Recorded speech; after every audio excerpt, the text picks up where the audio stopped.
guys, we are back with another Pokemon Horizons video, and this time we will be talking about the two-part finale for the Terrestrial debut with episode 66 and 67. And I kid you not, guys, it's amazing. Although I can't say that it's the best out of the three finales, however, it's as hype as the other ones. So the trio are back to the Orange Academy, as well as Anne and all the other students. And of course, the course is coming to an end. And although Liko is sad that she failed, at least she has acceptance to it thanks to Ametheo. However, she's still sad. And although we didn't get any confirmation whether Anne did pass or not, they at least showed that it's not just Liko who failed, but the doppelganger is also failed, and it's kind of sad, but at least it's not just Liko, you know. However, I did like that they at least have one last chance to use the Terrestrial Orb, and it's so good that their final use is not synonymous with them failing, but the last time that they can give it their all with this Terrestrial phenomenon. So the students engage in 1v1 battles with each other, and I'm so disappointed that we didn't see more Anne in this episode. And also that Meowth over there is not in the episode, like they remove it. Apparently,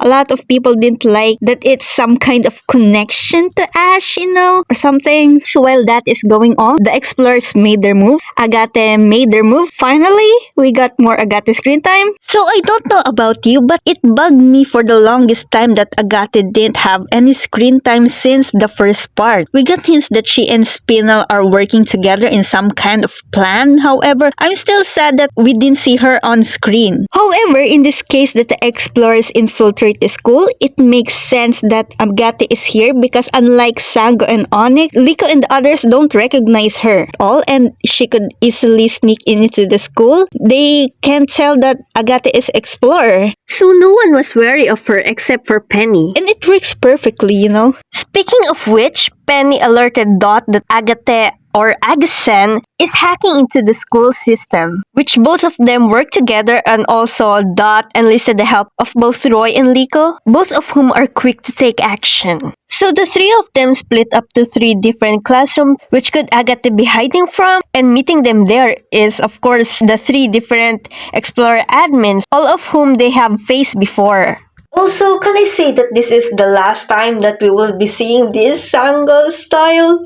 I'm so sad. Her normal style is not as cute. Goodbye. Either way, they fought each other, and their battles showcased the growth that they have within this arc, all the developments and the improvements they have learned, as well as new values that they have picked up against their previous opponents. In this battle, both the starter and the second Pokemon of the main characters have involved in some kind of way, however, their contributions vary. Of course, it's the evolved starter that has the most screen time, however, they're still around. You can see them. When Roy fought against Sango, he refused to fight within the hallways and of course within the art room, and he used Kilowattrel to fly out of the room and towards outside, and unfortunately that's the extent that he was used, and I was expecting that he is used against the battle with Sango, and he won against Sango in this fight. However, I'm not satisfied that he won against Sango. I don't believe it. Unless he used both Kilowattrel and Hogator against Sango, at least I would have believed he won. But Hogator against an evolved Pokemon, you know, and he won? I'm not very convinced. I mean, they literally fought in Glaciado Mountain. You mean to tell me that the school is more important than Liko's life? It was the weakest fight out of the three in my opinion. The next fight would be Agate versus Dot and Penny. Kind of. This has more stakes because if Dot and Penny didn't do something, the explorers will succeed. Unfortunately, Agate did achieve their goal. However, Dot and Penny as well as Liko and Roy managed to keep the school safe, and it did lead into a bigger problem than it was. As Penny mentioned in the episode, the battle tournament didn't get cancelled and everybody is safe. They thought that nothing's wrong and everything's fine, and despite that they failed stopping the explorers' plan, at least they didn't fail the others that they are protecting. Although I do admit that I expected more Dot and Penny moments in this episode, but yeah. And the most exciting part of this episode is Liko versus Onyx. Oh my god, I didn't expect how good this was. It's just the culmination of everything that Liko has learned in this series. From all the battle tactics, as well as being quick to think what to do next in an unexpected situation, doing what is right, what she believes in, and what she is fighting for. It's so good to see her fight this way, you know? This is not the Liko from episode 1. Heck, this is not even the Liko from the start of this arc. She's grown. And you can see it, you can feel it. And she was able to defeat Onyx, and this time it actually feels earned. Or at least satisfying. And Grusha was there to see this side of Liko. And yes, this is her true strength. It's about protecting others. It's caring for others, not just for herself. Also, this was not the way I expected her to pass. I'm still glad that she did. I mean, obviously she will. She's the main character, but oh my god, I'm still happy. Though I never realized that Liko and the others actually don't know the names of the explorers except for Amethio. Like, I thought like they were just playing with the, oh, it's Onigiri and Sandwich, and they actually know that it's Sango and Onyx. But actually they didn't know. I forgot that they didn't. However, this time they formally introduced themselves to the main characters, and now they have like some sort of rivalry or a paired up against the Explorers and the Rising Volticers. Liko is paired with Amethio and Onyx. Also, Amethio is paired with Freed, and Roy is paired with Sango, and Dot is paired against both Spinel and Agate, which in my opinion is the most dangerous pair. I'd like to talk about the two of them more, however that will wait until the episode 67 part of this video is done, and I have some interesting thoughts. But before that, and before the episode end, it is revealed that Liko and Roy will face each other in episode 67, and the battle is amazing, I will say. Also a tiny nitpick, how convenient is it that the one person that has the ability to make Liko pass is the one who happens to see the explorers are getting involved in the school? Like there's something with them? Just a tiny nitpick.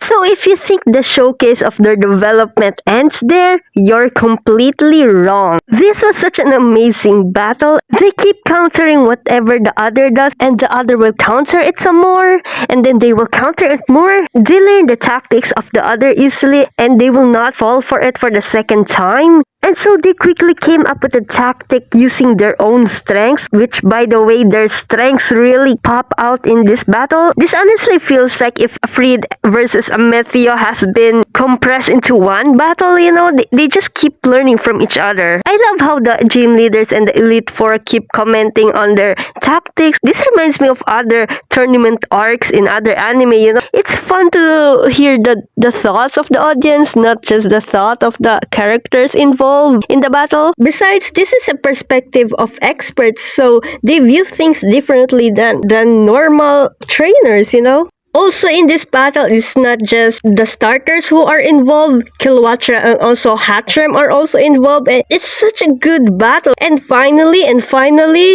Taikaiden Kilowattra, this is his best moment, I think, in all of the series. Like, it's such a great performance that you just wonder, like, why did they shaft him in all of the episodes beforehand? And also Hattrem, but Taikaiden, he's got the worst treatment out of them all. And honestly, with this, I'm expecting more from him in the next arcs. Hopefully, more screen time and more epic moments, or just screen time. That's just the minimum I'm asking. And in this battle, he was able to beat Hattrem.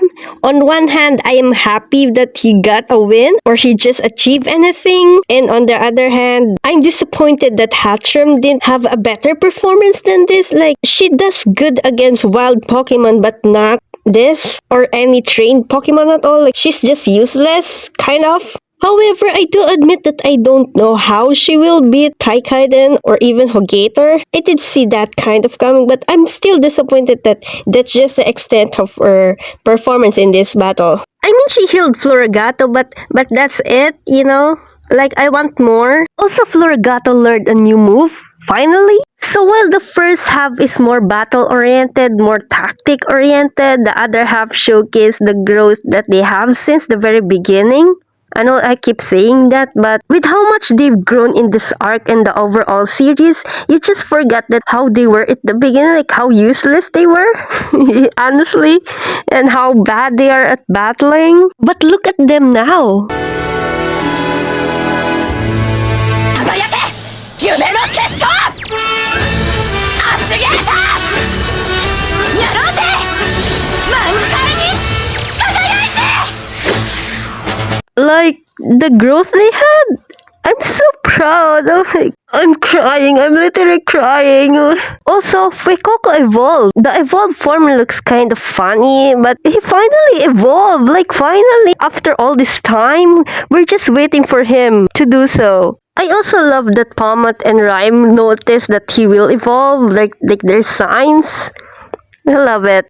And in this battle, Roy won. I was rooting for Liko because she've had so much losses so far, and also I just want to. Also, I've seen many theories that they get their own win in kind of way. Liko win the battle, but for Roy, Hogator evolved, and so they got both wins, you know? Unfortunately, Roy got both wins in that regard. However, I do love the battle nonetheless. In this battle, it is also revealed a big question that so many people wondered. Well, at least in the side, but yeah, it's about who are their rivals. Like there were times like, oh, is Liko's rival is Anne, but Anne is practically nowhere, and at the beginning it is also theorized that Sango will be her rival, and yes, Nimona is Roy's rival. However, it is now apparent that the actual rivals are Liko and Roy themselves, and I have to admit I didn't see it, but honestly it makes sense. And before and after their battles, they were cheered on and complimented by the gym leaders and the Elite Four and also their rivals that I've mentioned. It's so nice seeing all the people that allowed them to grow this far.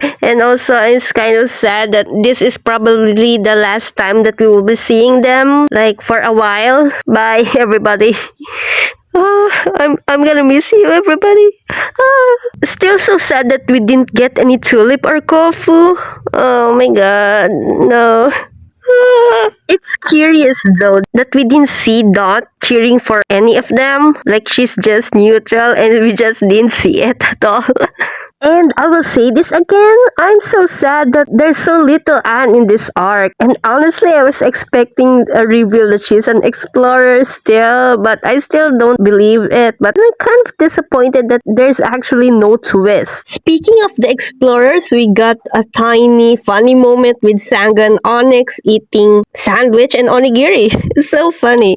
And also kind of cute that Sango feed Glalie with sandwich. It's so cute. Though I'm wondering if they passed their course, or did they just steal it? And in that regard, I wouldn't doubt that Agate also steal one of her own, or even two. Speaking of, we find out that they didn't report this to Hamber and they don't plan to. We've expected this from Spinel, but not from Agate. Like, I've got so many questions. What are they planning to do? Since when did this partnership start? Do they trust each other or they expect that one of them will betray the other? I mean, Spinel would do that, but Agate, will she do that?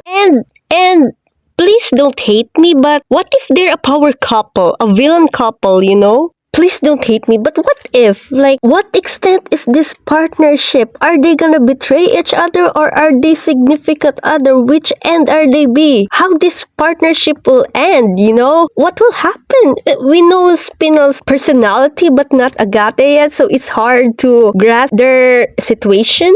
Either way, I do wish that this is an equal partnership and not Agate being under Spinel, or at least it's okay that she's pretending to be his partner, but I don't want that they're not equal. I just want them to be equal, you know? And if Spinel is the one who betrays, I don't want that Agate will be like, how dare you betray me? Like, you know, Spinel, this could happen. But if it's Agate, I'd like to see Spinel getting mad, like crazy mad, like it's very wild, angry, mad.